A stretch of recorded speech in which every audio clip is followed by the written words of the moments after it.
राजकोट में ऐसा हुआ जिसकी किसी ने उम्मीद नहीं की। केएल राहुल ने दबाव में शानदार शतक जड़ा, लेकिन टीम इंडिया वो मैच नहीं बचा सकी। ड्रॉप्ड कैचेस ने पलट दिया पूरा गेम। डैरिल मिचेल ने भारतीय गेंदबाजी को तोड़ दिया और न्यूजीलैंड ने भारत को घर में ही चौंका दिया। इस हार का मतलब साफ है, India versus New Zealand ODI series अब 1-1 से बराबर है। अब तीसरा वनडे, करो या मरो। शतक आया, फिर भी भारत हार गया। ओह, भारत हार गया। राजकोट में जो हुआ उसने हर भारतीय फैन को झकझोर कर रख दिया। ये सिर्फ एक मैच की हार नहीं थी, ये एक सीरीज की चेतावनी थी। नमस्कार। भारत बनाम न्यूजीलैंड दूसरे वनडे की बात करें तो शुरुआत से ही माहौल भारत के पक्ष में था। होम ग्राउंड, भरा हुआ स्टेडियम और जीत का आत्मविश्वास, सब कुछ मौजूद था। लेकिन क्रिकेट का नियम साफ है, एक चूक पूरा मैच पलट सकती है। भारत की बल्लेबाजी में उतार चढ़ाव दिखा। टॉप ऑर्डर से उम्मीदें थीं, लेकिन बीच के ओवरों में दबाव बढ़ता गया और तभी सामने आए केएल राहुल। जब टीम को सबसे ज्यादा जरूरत थी, राहुल ने जिम्मेदारी संभाली। ये शतक दिखावे का नहीं था, ये धैर्य, समझ और दबाव में लिया गया फैसला था। भारत ने बोर्ड पर 284 रन लगाए। स्कोर ठीक था, पर सुरक्षित नहीं। अब आता है मैच का सबसे अहम मोड़, फील्डिंग और बॉलिंग टेस्ट।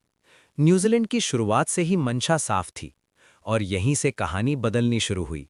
डैरिल मिचेल, नाम नहीं चुनाती। मिचेल ने सिर्फ रन नहीं बनाए, उन्होंने भारत की योजनाएं तोड़ दी। सिंगल डबल, टाइमिंग और सही मौके पर बाउंड्री, सब कंट्रोल में। लेकिन सबसे बड़ा झटका तब लगा जब कैच छूटे। एक नहीं, कई। हर छूटा कैच विपक्ष को नई जिंदगी देता है और न्यूजीलैंड ने उस जिंदगी का पूरा फायदा उठाया।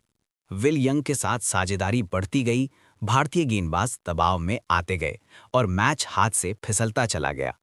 यहाँ सवाल उठता है, क्या फील्डिंग में मैच हराया या डेथ ओवर्स की गेंदबाजी कमजोर पड़ी? सच्चाई ये है कि वनडे क्रिकेट में छोटी गलती भी बड़ी कीमत वसूलती है। डैरिल मिचेल का नाबाद 131 रन का स्कोर साफ संदेश था, न्यूजीलैंड सिर्फ खेलने नहीं, सीरीज जीतने आया है। और जब लक्ष्य पूरा हुआ, स्टेडियम में सन्नाटा था और देश भर में बहस। इस हार का मतलब समझिए, भारत न्यूजीलैंड वनडे सीरीज अब 1-1 से बराबर है। अब कोई बहाना नहीं, अब कोई सेफ जोन नहीं। अब तीसरा वनडे, करो या मरो। 20 से 50 साल के भारतीय फैंस के लिए ये सिर्फ क्रिकेट नहीं है, ये गर्व, परंपरा और भविष्य का सवाल है। अच्छी खबर ये है, केएल राहुल का फॉर्म भारत के लिए बड़ी राहत है। बल्लेबाजी की गहराई अब भी मजबूत है।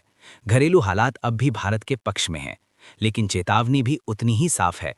फील्डिंग में अनुशासन चाहिए, मिडिल ओवर्स में बॉलिंग प्लान साफ होना चाहिए, दबाव के पलों में फैसले और तेज होने चाहिए। अब सवाल ये नहीं कि भारत क्यों हारा, अब सवाल ये है कि भारत वापसी कैसे करेगा। तीसरे वनडे में स्किल नहीं, इरादा जीतेगा। या तो टीम इंडिया दहाड़ेगी या न्यूजीलैंड इतिहास लिख देगा। भारतीय फैंस, आपकी राय क्या है? क्या ये हार सिर्फ फील्डिंग की थी या रणनीति और चयन पर भी सवाल बनता है? कमेंट करें, चर्चा करें, क्योंकि ये सीरीज अब सिर्फ